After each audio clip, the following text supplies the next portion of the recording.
Hello, listeners, and welcome to the penultimate episode of Season 4 of Dudes the Dead podcast. Now, you may note there's no guest sitting with us today, and unfortunately, the guest that we had lined up for this episode had to cancel at the last minute, so you're just stuck with Leatherface and myself for today, so apologies. Yeah, however, to make up for it, we have an extra special guest next episode for our season finale. That's true. So stay tuned for that. Good recovery on that one. Good. Exactly. So hopefully the guest we were planning to have on, we can have on in a future season. But this guest did choose a very good film, which I'm excited to talk about today. And this is Talk to Me. Have you seen the group chat? They're doing it again tonight. No. Please. It's my mom's Remembrance Day. I just want to forget about it.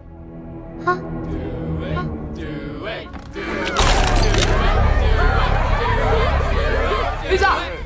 I'll do it. Cannot go for more than 90 seconds. Am I clear? What happens after 90 seconds? Don't want to stay. This is directed by Danny and Michael Filippo, starring Sophie Wilde as Mia, Alexandra Jensen as Jade, and Joe Bird as Riley. Also starring Miranda Otto, who played Éowyn in Lord of the Rings. Have you seen Lord of the Rings? Not for a long time. Okay. Anyways, for Lord of the Rings fans, you would recognize Miranda Otto. So Talk to Me gets a 7.1 on Internet Movie Database, a 94% critic score, and actually a less audience score of 82%, but still very respectable. Yeah, very, very high. All right, so the premise for Talk to Me is when a group of friends discover how to conjure spirits using an embalmed hand, they become hooked on the new thrill until one of them goes too far and unleashes terrifying supernatural forces. So, how did you hear about Talk to Me, and what were your expectations going into this one? So this one I heard, well, I think I only heard about when I was in theaters. So like you saw a trailer for I another saw film? a trailer for it. Yeah, I wasn't seeking it out, and I didn't see it like a trailer on social media. I can't remember what I was watching, but you know how they do those, this coming attractions. But it was a while in the future, and I was like, oh, that looks really good. And of course, in the theater, in the trailers, sometimes the trailers are misleading, and you're thinking, okay, this could be really good or it could be horrible. So that was my introduction to it, and I was determined that I was going to see it because it was different. Because I heard, I think, and I apologize if I'm mistaken, I think I heard an Australian accent, or is it New Zealand? I think it's Australian. And when in the trailer I heard, and I'm like, I remember there's been some really good Australian horror films, and I thought this would be different. So that's what drew me to the film, and I was not disappointed. Yeah, it's funny for me because I had no anticipation of this film whatsoever. It wasn't on my radar for 2023. And then a week or two before I saw it, just all of a sudden, all these, because I follow all this horror social media, just everyone's like, talk to me. Yeah. I didn't watch a trailer. I didn't read a premise. I just heard it was good and went to see it. And yeah, so it was really interesting. I can't remember the last. Usually I have some idea what a film is about before I sit down to watch it. This one, I literally knew the title and I knew it was supposed to be good. So it was kind of fun to sit down and just see, okay, what is this movie going to be? Because I had no idea. Usually I watch a teaser or something. That would be cool going in that way, because I did have an idea of the premise, and although it's not identical, it's similar to, it's an old premise. The monkey's paw is the one that I think of. That's a little bit different, but there's elements of that with a twist. But to sit down and have no idea, even the subgenre, like, is this a possession film? Is this a zombie film? Is this a comedy? So that was really cool. And you and I have often lamented our terrible theater going experiences. Yes. This is one of the best theater experiences that I've had in a horror film. What was it like for you? Good. Because I was going to say, I can't remember if we saw this together. I think I saw it with my wife. I went alone. Oh, did you? I have no friends. Well, I convinced my wife's, I have to say, very understanding about my obsession with horror films. So oftentimes I get to choose, although she was quite thrilled yesterday when I said, she goes, oh yeah, I want to go see the Taylor Swift, the Eras tour. And I'm like, so do I.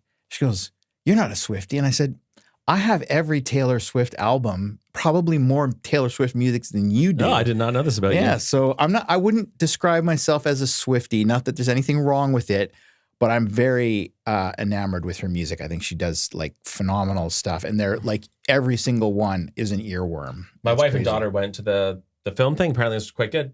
Yeah, I think it's tonight's the last night, so I don't know if I'm going to be able to see it in theaters or if I'm going to have to stream it at home. It's a future bonus episode. Yeah, possibly, possibly, unless something goes horribly wrong and there's a wardrobe malfunction that we can talk about as horror. Anyway, so that my experience was good. So I had the similar experience where the audience, I think it was novel enough that the audience was really engaged with what was happening in the film. I was very surprised. Yeah, because I'm so used to you and I often go to horror films together, and we tend to hit like the weekend matinees, so there's no annoying drunk teenagers there. But most horror movies I think in theater, I feel like it's you, me, and like 2 other people.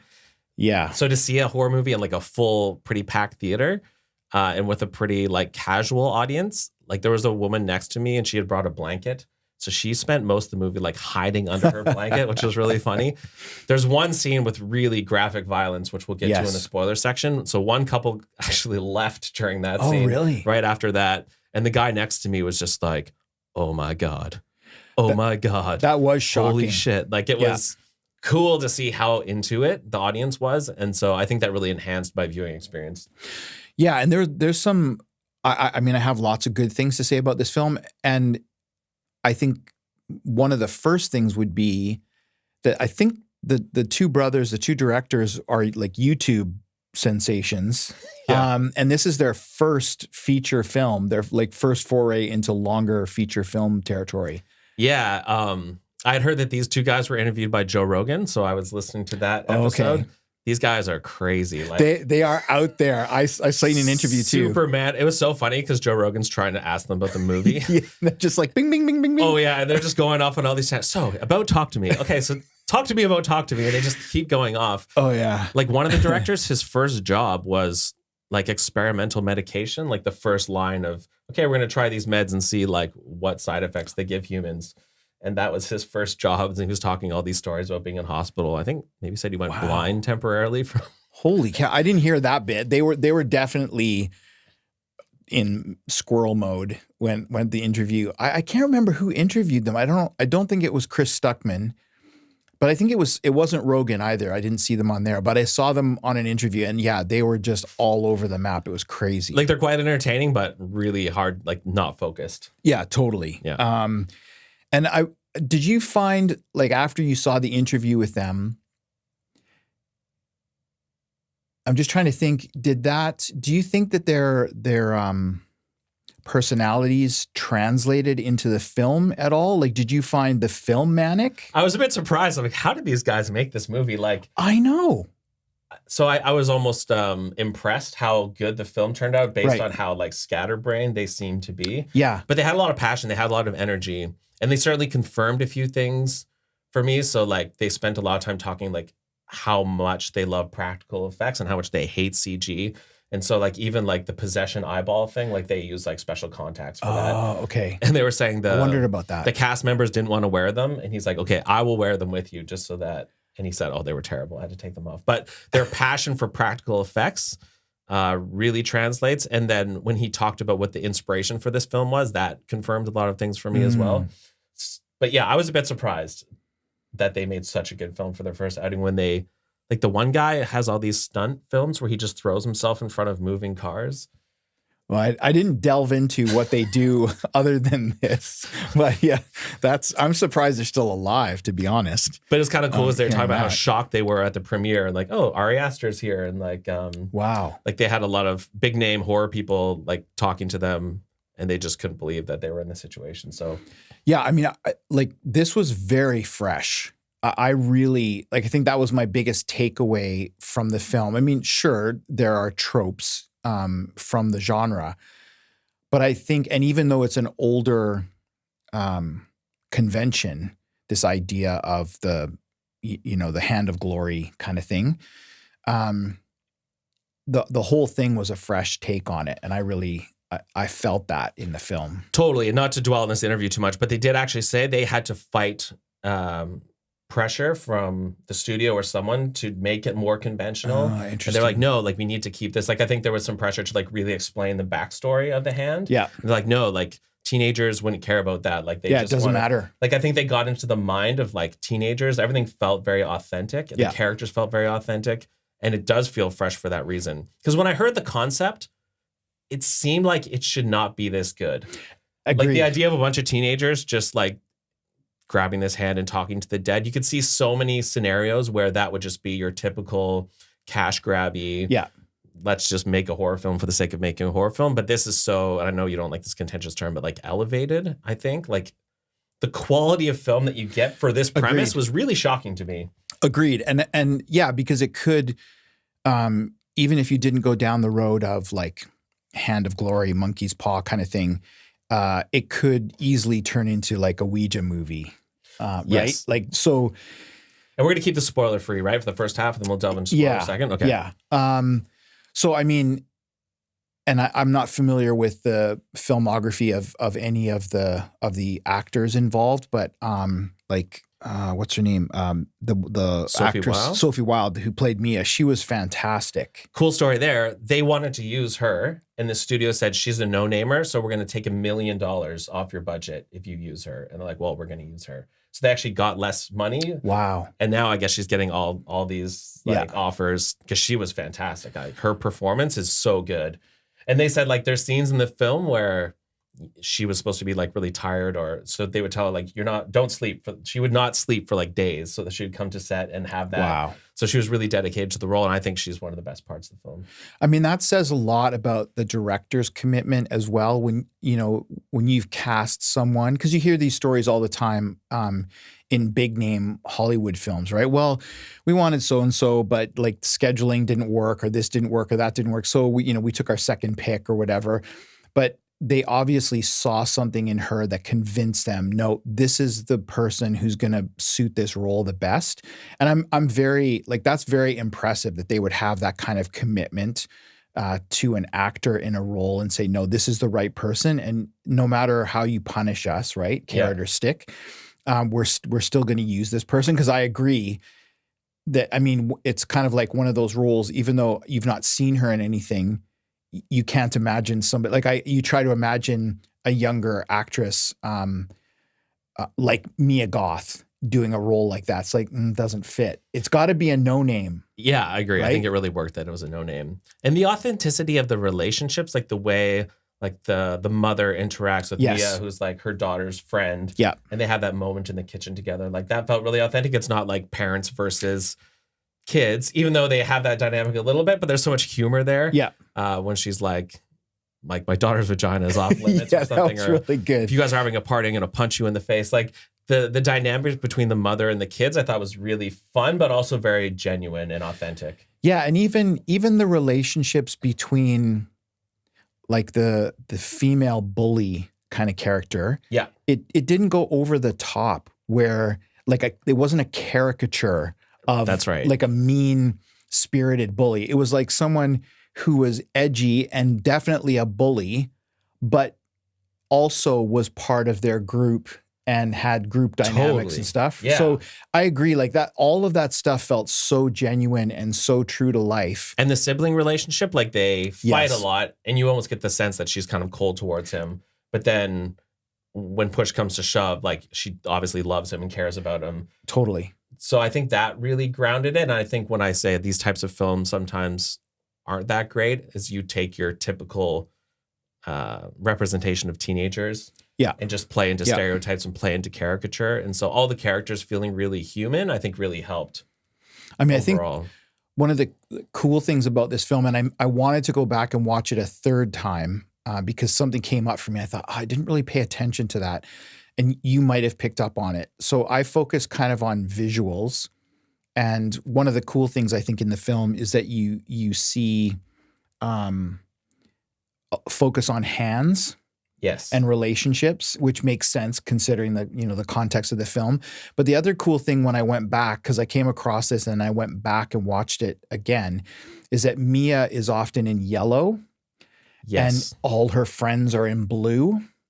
And so she stands apart as being alone or separate from her group of friends. That's interesting. Now that you mention it, like I did notice her wearing the yellow, and I did feel the film overall, I think, is a very cold Yeah. color palette. Like Yeah. it's lots of blacks and blues. Yeah. So she does kind of stand out. I didn't think of the thematic reason why, but that makes sense to me. Yeah, like there's two scenes that stand out to me. One where they're talking, they're in a room, but the other one was at a bus stop, and she's not only physically separated, it's her, and then she's talking to the group. But if you look, they're all kind of in denim and blues, and she's wearing a yellow sweater or a yellow jumper kind of thing. Great point, for sure. The one thing I wanted to go back and watch for, or listen for more specifically, was not sound design but music.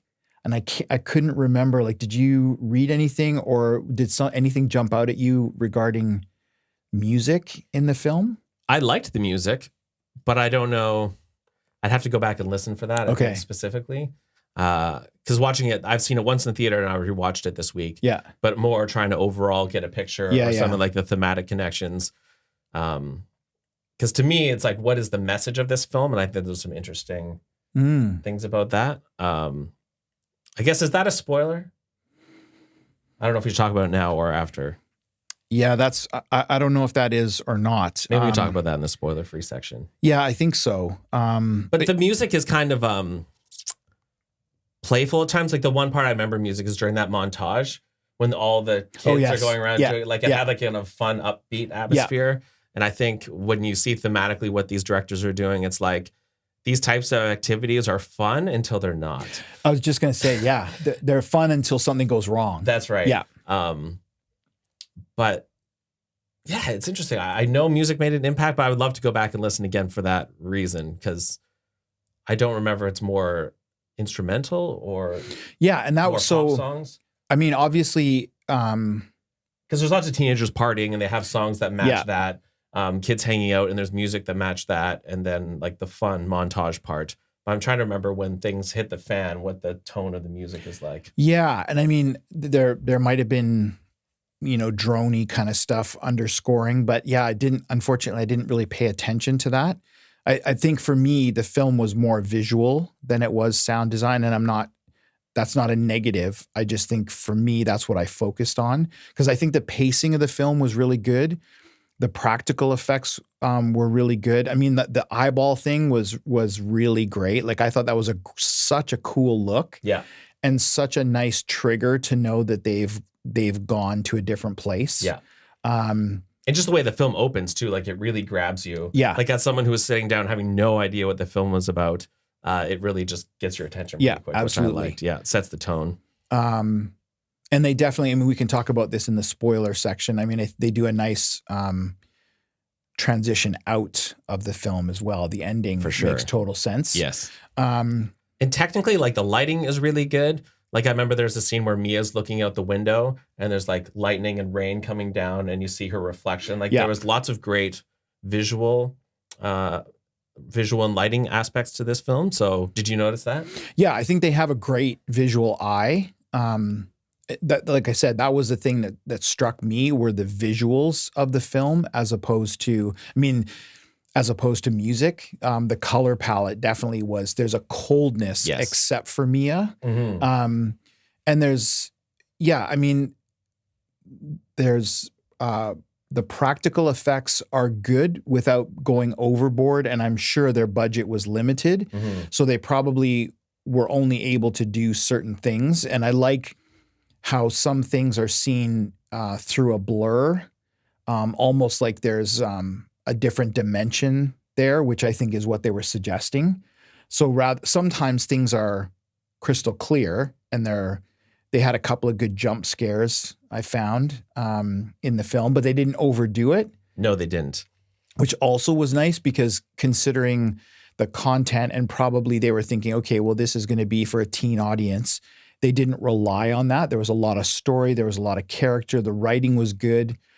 So I feel like they really tried to tell a good story as opposed to rely on those kind of jump scares or gross outs or any of that kind of stuff. Totally. And when you listen to that interview and they talk about having to kind of like push back and maintain their vision, like that's what makes this, I think, so good. But Yeah. clearly these guys are very talented on a technical level. Like I Yeah. really have no complaints. No, I don't at all. The only nitpick I had actually was I didn't love the look of the hand. Like it looked a bit cheap. It had like writing all over. Was that your idea that like teenagers would like?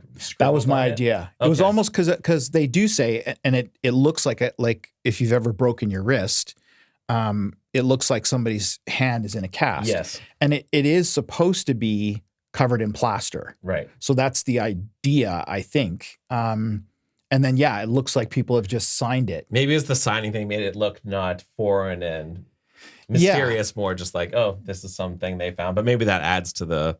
Yeah, I wonder if thing they were that's going part for. of the thing that they're thinking about is, okay, well, this is more mundane, banal every day. And that's part of the scariness of it, is that you take it for granted or you don't fear it. It's easy. So I'm thinking about horror films where there's a relic or there's, something mysterious about an object.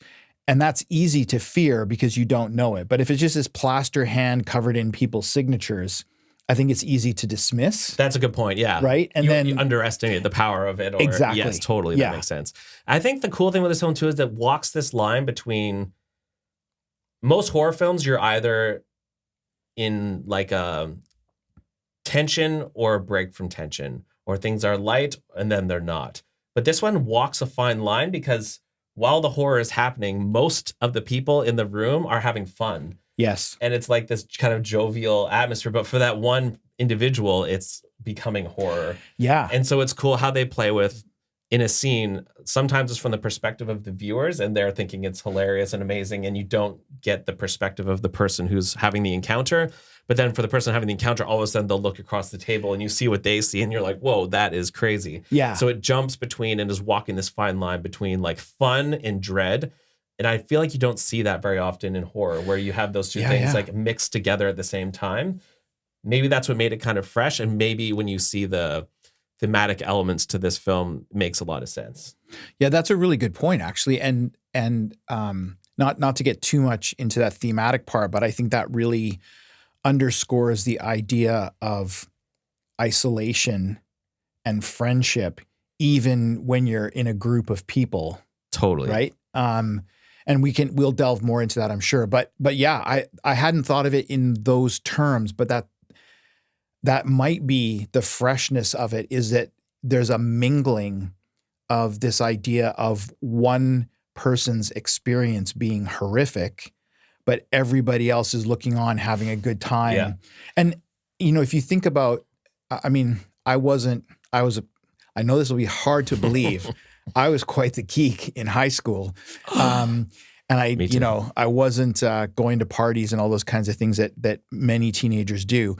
So I only know, I saw that from a perspective of being a teacher as opposed to experiencing it as a teenager. But I think many teenagers probably feel that in real life. Like that was analogous to being at a party drinking, but having your own experience among all these people who are supposedly having fun. Yes. But they're probably all having their own experience individually, So right? even though you're surrounded by friends, you might feel very alone. Yeah, I feel yeah. like no one's looking out for you or has Totally. your back. Yeah. Totally. I had something I was going to say to what you were going to say, but anyways. And I think, I also feel, again, this comes back to the writing and the performances, that they were nuanced enough and they were subtle enough that I think if you think about what you've seen and what's going on, having viewed it twice now,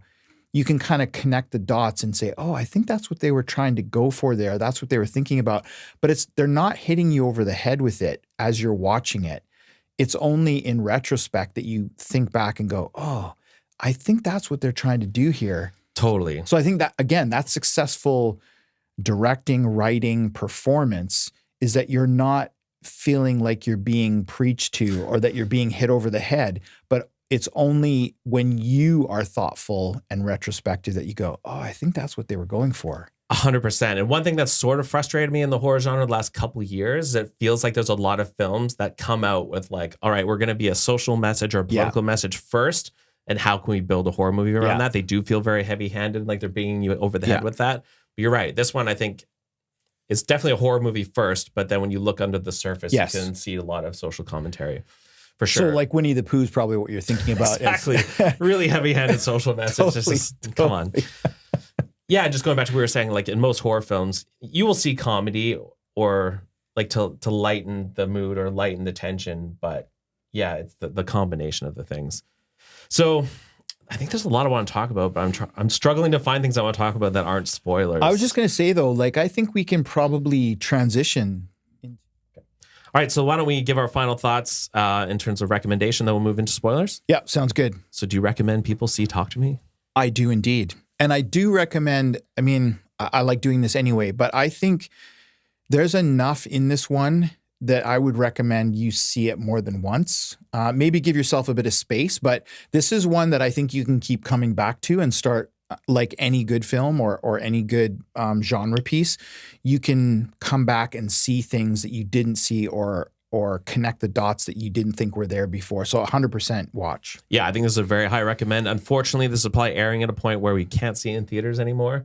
This was such a fun movie to see in theaters, but 100% recommend. I think this is one of the best films of 2023 for sure. And are you, it may show up on our top 10 It may list. very well show up on our just top never 10 know. list, yeah. I haven't seen it streaming anywhere. Are you aware of anywhere? I'm sure you can rent it on Apple. It's or not on like a Google. Netflix or Yeah, a I Disney didn't think Plus so. or something Okay. yet, but it probably will be at some point. Okay. Yeah. So 4 thumbs up for that one. Indeed. So I just had an upcoming thing spoiled for me.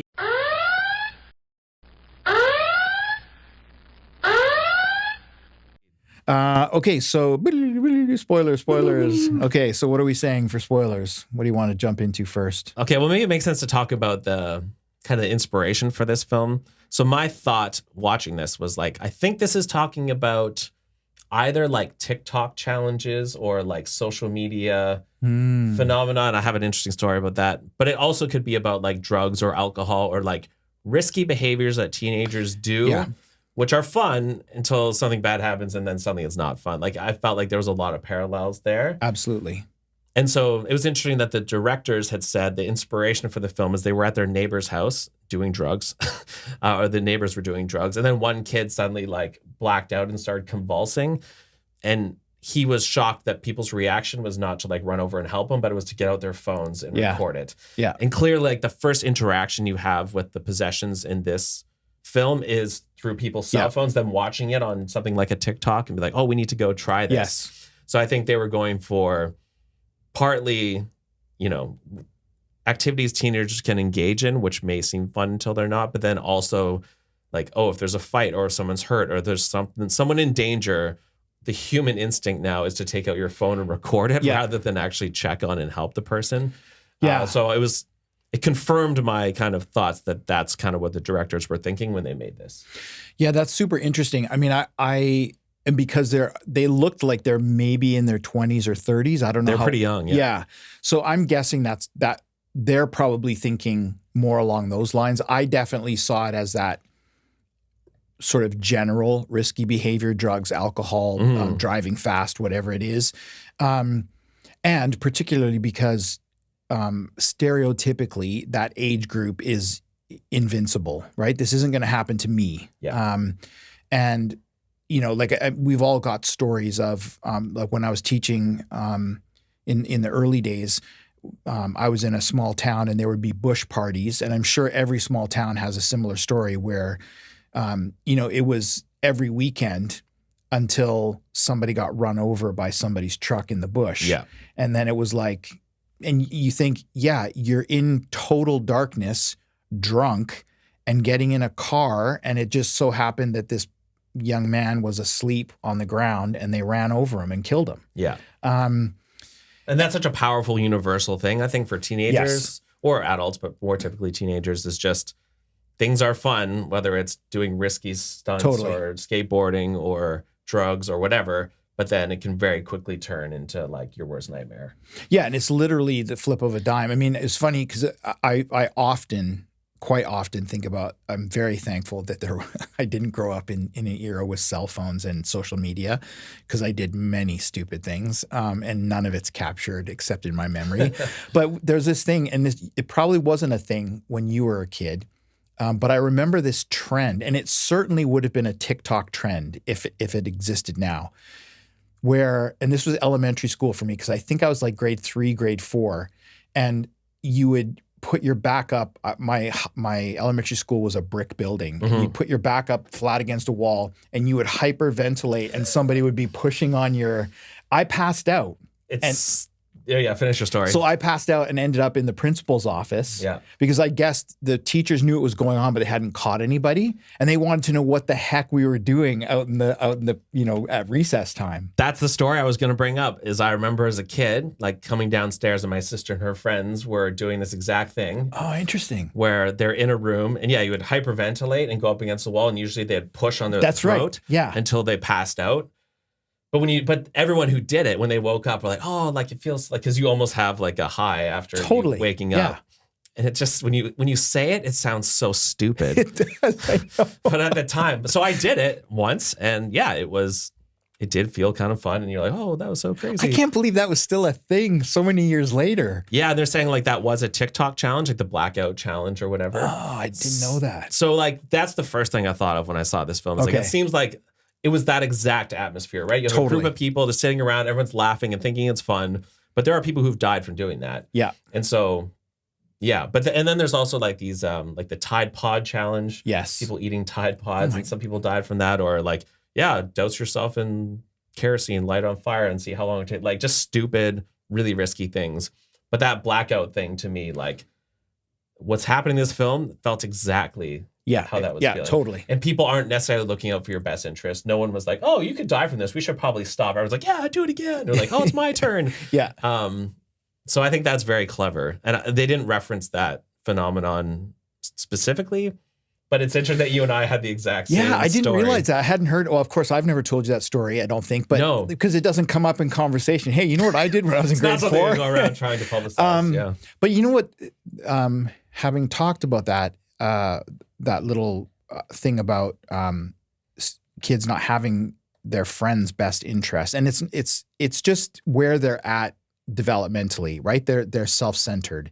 But what's interesting to me is it's so parallel to drugs, where everybody's doing it, and it's that one person who may have like it flips a switch for them for addiction, or they have a really bad trip. And that's basically what happens to Mia, is that because she's already experiencing grief with the death of her mother, and my interpretation of the film is that creates an opening for whatever she's coming in contact with to manipulate her and manipulate her grief.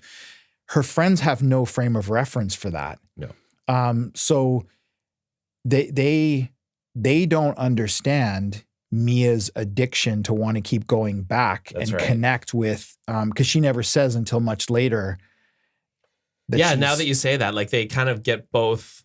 Like some people, when they take drugs, you're right, it can lead to addiction or psychological trauma, or in Riley's case, like something physical happens where you're like physically damaged. Like they kind of cover both sets of consequences that can come from. Yeah, because it sounds like drugs is a big part of this too. And going back to what you're saying about you can be in a room surrounded with friends, but your mental state might be different, or everyone else's mental state might be different where you're alone. Or what you were experiencing is not what other people are experiencing. Yeah, and I mean, again, young people typically don't have the life experience or the frame of reference to think, everybody's chemically different. That's going to impact that person differently than it does me. Somebody who may love smoking weed or taking edibles or whatever, and another person, they go, that has no impact on me whatsoever. Like there's those kinds of things. Or alcohol creates a happy drunk versus a morose drunk or whatever, right? So I think I told you that story by my house 2 summers ago or last summer, where I guess they were having a party and they were doing mushrooms. And then I woke up in the middle of the night and looked out my window, and there's a bunch of emergency vehicles, and I saw a guy jump headfirst naked off the deck and break his neck because he was like totally hallucinating on mushrooms. And so this film as well was like really hit into that. Like the one scene with Riley and what happens to him physically is so well paralleled with what can happen, I think, if you have a bad experience with drugs or alcohol. Now, do you think it's hard to imagine? So let's talk about that scene with Riley. Yeah. So first of all, it's like incredibly sit back in your seat. Like That was shocking. my- The it way the was- film was going, and then when that happened, Yeah. you're like, wow, like that's what really grabbed me. So if you haven't seen, well, hopefully you have seen the film if you're watching the spoiler section. So Riley does this thing where he's taken over by a spirit who, for whatever reason, is malicious or whatever it is, and he starts banging his head on the table, and they try to stop him, but he just moves and keeps hitting his head, and it's horrific to watch. And the first thing that came into my mind was Hereditary and the desk with the smashing desk, yeah. scene, What right? is with that? Yeah, true. And that was my question is I wondered, I mean, it's hard Is that for a nod to Hereditary? yeah, it's hard for me to imagine Hereditary being, I think, 2018, that Yeah. several years later, these guys haven't seen Hereditary. Oh, and I think they had because they talked about how like, oh, Ari Aster's here, and they really like Ari Aster. Yeah. yeah. I would imagine that probably was a nod to Hereditary, perhaps. But you're right. I mean, there are shocking scenes in the film, but I feel that that's the only time where it goes to that length. Yeah, or there's the one in the shower with him as well at the hospital, Yes, which with is same very character. similar. Same Yeah, character. yeah. Yeah, that's right. That's right. But yeah, very similar. And him being the youngest, most innocent, Yes. I think makes it even that much more shocking. But of all the things I've seen in horror films this year, I feel like in terms of things that made me cover my eyes or made me recoil in horror like that, something as simple as just slamming your head into a desk. And it's so The interesting. sound too, I think. Yeah, and it's so interesting to me because we've seen Saw 10 recently, and That's we true. put ourselves through the whole Saw franchise. But there's a context in Saw that, for me, diminished the severity of what I was seeing because I understood the context and I expected I was Yes. going to see horrible. That's what they Yeah, you go into a Saw film expecting Yes. that, and it's so over the top, Yeah. kind of ridiculous that And- it's still squeamish, but This one was not like that at all. Agreed. It was, and first of all, because in the context that it happens, they're coming off, kind of having fun, and it's lighthearted, and it gets a little bit serious because his sister doesn't want him to do it, but Right. then she leaves the room, and everybody's like, "Well, let's let him try it," and it's, of course, Mia's character that doesn't want them to stop because he's talking as her mother. that's I think the best moment in this film is how do you create a situation where this kid ends up staying under, because they're like, okay, we'll just give him like Yeah. 30 seconds. Yeah. We're not going to let him stay longer. And they're like, okay, we're going to be really responsible. So how do you get to a point where he ends up staying longer? And that was like the one thing that makes perfect sense. Yeah. Is like Mia thinks she's talking to her mother. And so she's so emotionally invested in talking to her. Yeah. So the way they crafted that and created it made it so believable. 100%. Yeah. But then the consequences are so dire. That was masterful planning and execution. Just that whole scene, like that really sold the film for me. Yeah, for me too. And I think the sister and the mother's reaction also very lifelike. It's like, don't BS me about what you guys were doing. What did you give them? What drugs were you guys on? Because that's the only rational explanation for what you're doing. Yeah. And again, seems very true to life to me that a teenager is not going to say, oh, we had this hand and we were talking to the dead, or we had a seance, or we had a Ouija board, or like whatever it is. They're not going to say that because when you say it out loud, it sounds ridiculous, Yeah. right? And you empathize with all the characters in that situation. Like I empathize with Mia, I empathize with the sister, Yeah. I empathize with the mother, and all of their reactions seem authentic. Yeah, absolutely. So I think this same concept with lesser craft and lesser performances would have just been bad. Yeah. But they just managed to pull off everything on a quality level where it just works so well. And even speaking of like performance and writing, the softening of the mother's attitude towards the end of the film is like, okay, I realize I was, in this state. I blamed you. I know it wasn't you. I know these things, all these things happened or whatever. That's also very believable that one person might hang on to that and continue blaming Mia, but because she was so close to the mom and to the family. And they take the time to establish that relationship Totally. early on, so you do buy it. Yeah, Yeah. you totally buy it. And even like even the softening of her best friend, where initially she's super angry with her, but of course she realizes like for me, it was very believable that the sister, Mia's friend, is saying, okay, we were all doing this and it's not Mia's fault. It's just so well crafted, so well done that there wasn't, and again, her relationship with her father, which we haven't talked about, just the idea that her father is having his own journey of grief and he's not connecting with his daughter because he doesn't know, what do I tell her? What do I share with her about her mom's death? How do I approach this? And so they've drifted apart.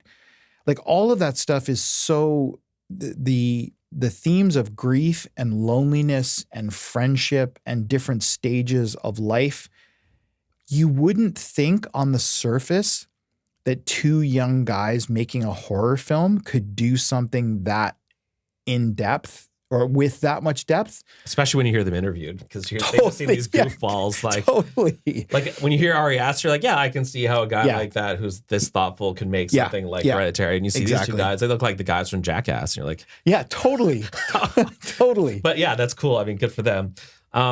So I guess I'm curious, do you feel that Mia, is she possessed then from the first go around? Because she does end up staying a little bit long, but maybe not. And it seems like she starts to encounter a few little things.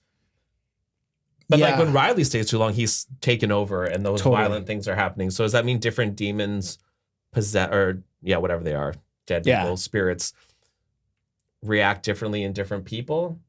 That was my takeaway. That was my interpretation, is that whoever's got hold of Riley is super malicious, is different than who's got hold of Mia. Yeah. They're still manipulating for their own ends, but they're doing it in a different way. And it seems to me that for whatever reason, Riley being younger or whatever, he's taken over completely right away. Yeah. Whereas Mia seems to go in and out until she progresses as opposed to is taken over immediately. So do you think the demon that possesses Riley had to know that, like, was it intentionally pretending to represent as Mia's mother as a way to like manipulate her to try and stay longer? So you felt like this thing is so malevolent, it is like manipulating people to try and latch on?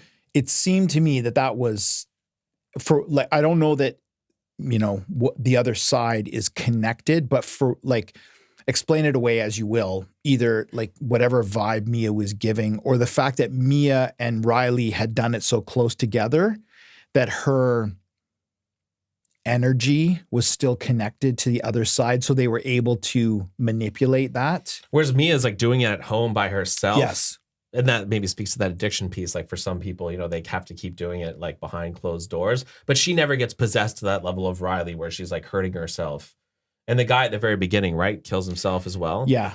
So the only thing I wasn't sure of is how the whole system works. And if maybe it's just different spirits act differently. It seemed to me, because I mean, you think about, it definitely seemed like a trend. There were a lot of people doing it.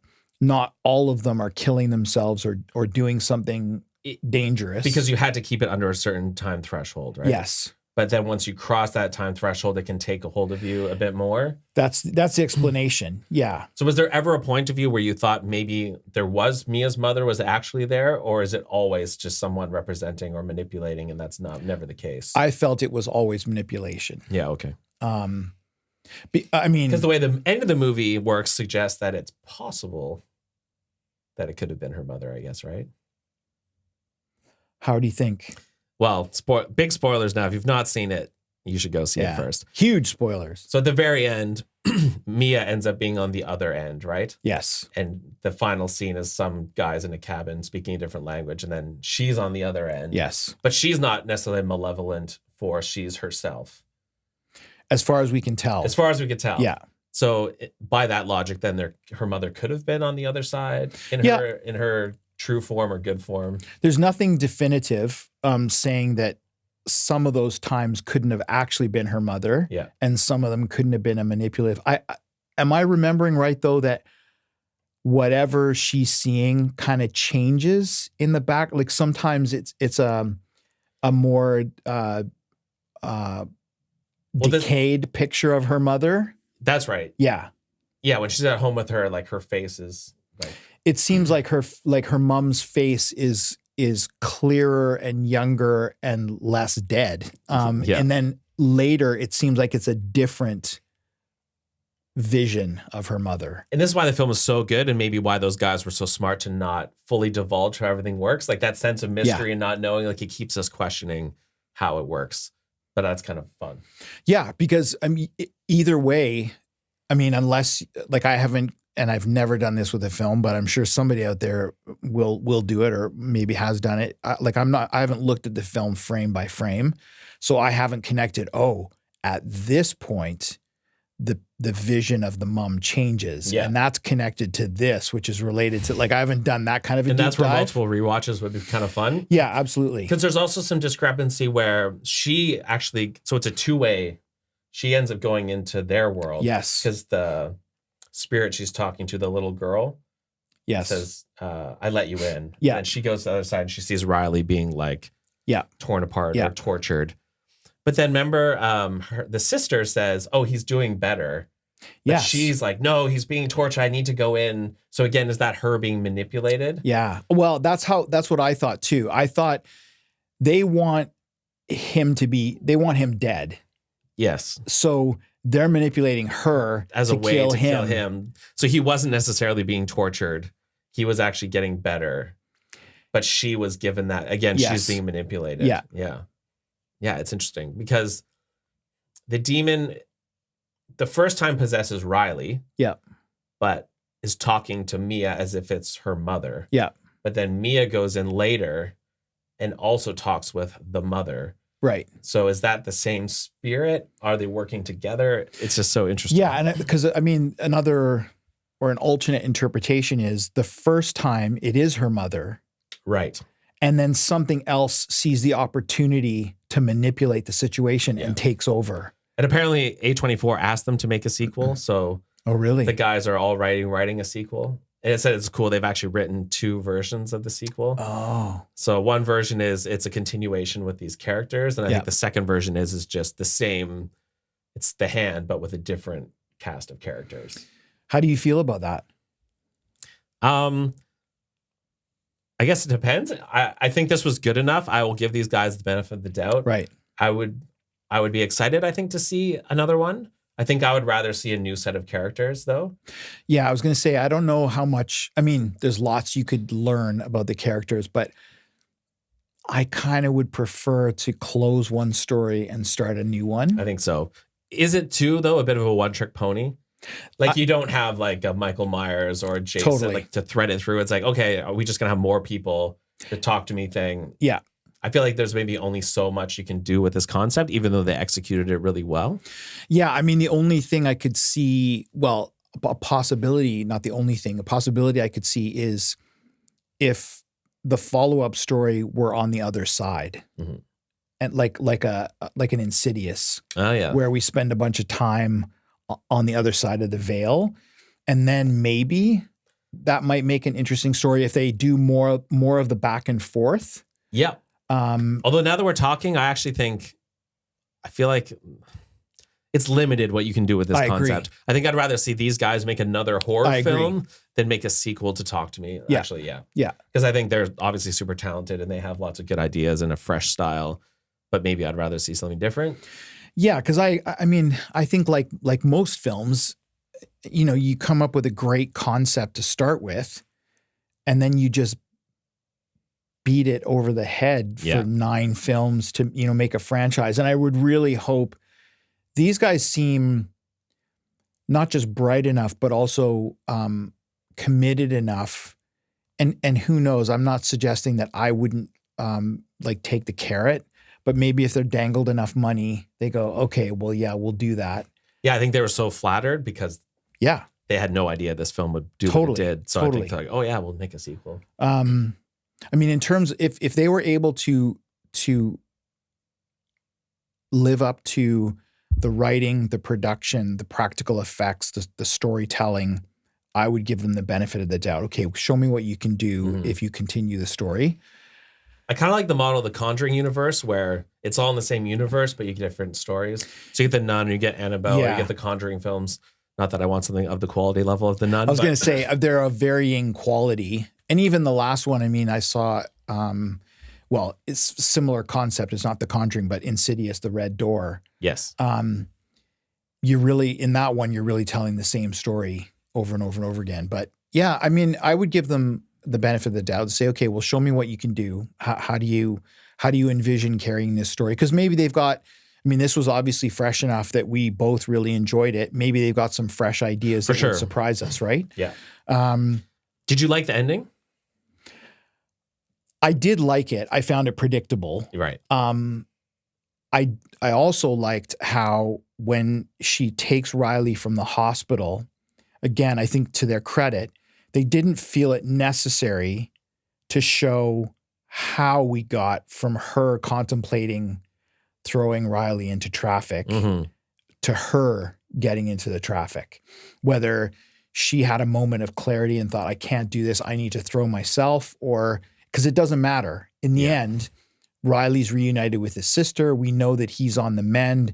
I interpret it as she broke the hold that they had on Riley. So I liked the ending. Me too. Did you suspect then that she had died? Because she's on the road and then you see her stand up. Yeah. So at that point, you're like, oh, she's dead now. I knew right away. Okay. See, I don't think I quite connected it until things started happening in the hospital. You're like, oh, cool. Okay, she's dead. I think as soon as I saw her, I mean, I don't remember the instant I knew, but as soon as I saw her on the road, I'm like, and Riley was up on the bank, it's like, she's done. And so many movies kind of like have great moments or they start off really good, but they fall apart at the end. Like I think of a lot of Stephen King stuff. Yeah. So good. And then he doesn't stick the landing oftentimes. So I was so relieved and like happy with the ending here because I feel like it lives up to the quality of the whole thing. And I think it's a really great ending. Yeah, me too. And I mean, I really do think I can't think of too many other films this year that were as fresh as this one. Yeah, for sure. Because there was a lot of, there's one that sticks in my mind that I won't talk about because I think it'll come up on our list, but. Winnie the Pooh? Yeah.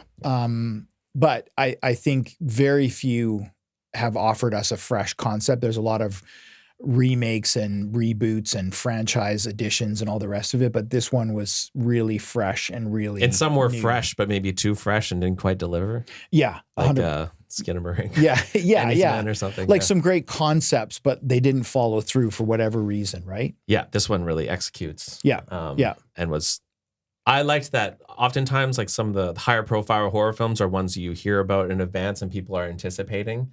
But this one, I just had no idea it even existed until like the week I saw it. So it was so fun just to, like this came out of nowhere and it's amazing. Yeah, that's a really, I love those kinds of films. I mean, I've seen a couple of horror comedies, like Deadstream was like that for me. Me it was too. like, this is just showed up on Shudder and I decided to watch it and it's like, holy cow, this is awesome. One other note, did you do this as a kid? Was Bloody Mary a thing when you were a kid? I do remember that, yeah. So it reminded me a little bit of that too. We would all like dare each other, like go into the bathroom and like Bloody Mary, and spin around. And you're supposed to see her in the mirror. Yeah. So this is maybe a little bit inspired by that too, where you make contact with a good point. ghost thing. So I think part of the reason I like this, it just relates to so many real life things, but as you say, in a way that's subtle and not beating you over the head with it. Yeah. So I think we're probably wrapped up. I think that's everything I want to talk about. Yeah. I mean, I think we've got some, I'm excited for the next show, which of course we've already recorded, but I'm excited for people to hear that. Our finale not our finale, but our final episode of regular season. Yeah. Our proper season finale. Yeah. Which is our episode 10. And then we've got, as we have the last couple of years, we're going to have our best top 10 of 2023. Top 10 of 2023. Ranked. Mike's a little slacking right now. I think I've got my top 10 picked, but I've got a few films that might surprise me. I don't think they will, but they might. Yeah, it's fun to see it evolve. Like I always feel like I've got my top 10 and then this time of year, like all these ones kind of come out of nowhere and end up being very good. So we'll see. Well, there's definitely one that I watched. I won't mention the name a week or so ago. And it was like, yeah, that's going to kick something off my top 10. Because it was. I know what that was. Oh, is that? I think I know what that is. Okay. So that one was a nice surprise for me. Was it a foreign film? It was a foreign film. Okay, yeah. I've seen now. I just watched A Haunting in Venice, which isn't a horror film, but it's on the Rotten Tomatoes horror. It's not a horror film? I wouldn't call it that. Okay. It's got horror elements, the haunting part, but I wouldn't call it a horror film. But I've now watched the Rotten Tomatoes top 20 and a couple into the top 25. So I feel like I've got a pretty good, and I've watched some much further down the list, like Winnie the Pooh is last, I think. Yeah. So anyway, I've watched a lot of more than I did last year. I've watched a good chunk of the top 30 films. So I feel like I have a pretty good grounding, but I've got a couple on my list to see in the next couple of weeks. And then I feel pretty strong that I've got my list done. Yeah. Now ranking is going to be a different story because I would say for the top spot, there's at least 2. Me too. And then further down, there's probably a bunch in the middle that are going to be like, well, I'm not really sure which is better than another. Like they kind of all, maybe 3, 4, 5, 6 might be a coin toss. That's kind of the fun part, though. I think. And towards the bottom of the list too, it's like, oh, there's going to be a bunch of films that I'm like, oh, what takes that 10th spot? Yeah, What ends up getting knocked off the list? Yeah. Anyway, I have some ideas about. I'm hoping we can do, because I think last year I did some also rans, so I'm hoping we can Is include. that cheating though? You got to commit to your top 10. No, I'm committed to my top 10, but I'd like to make some honorable mentions. Right. Because I think there's some good films, but I don't think they'll make my top 10. Yeah, I also want to shout out, there's a few films from 2022, which I didn't get to watch until 2023 that I'm like, oh man, that totally would have made my top 10 had I seen it. Totally. One in particular definitely would have been high up there. Well, for example, we did a Menu would have made my top 10, and I just didn't see it. There were just things that I didn't get to for whatever reason, right? So, I mean, I think every year's list is going to be like that. But yeah, so stay tuned because we've got a couple of more episodes coming up. Just a reminder too, season 5, we're going back to sort of our previous format where we get to choose whatever film we want. Yep, get some Nicolas Cage Nicolas in there. Cage will be coming back, I'm sure, at some point.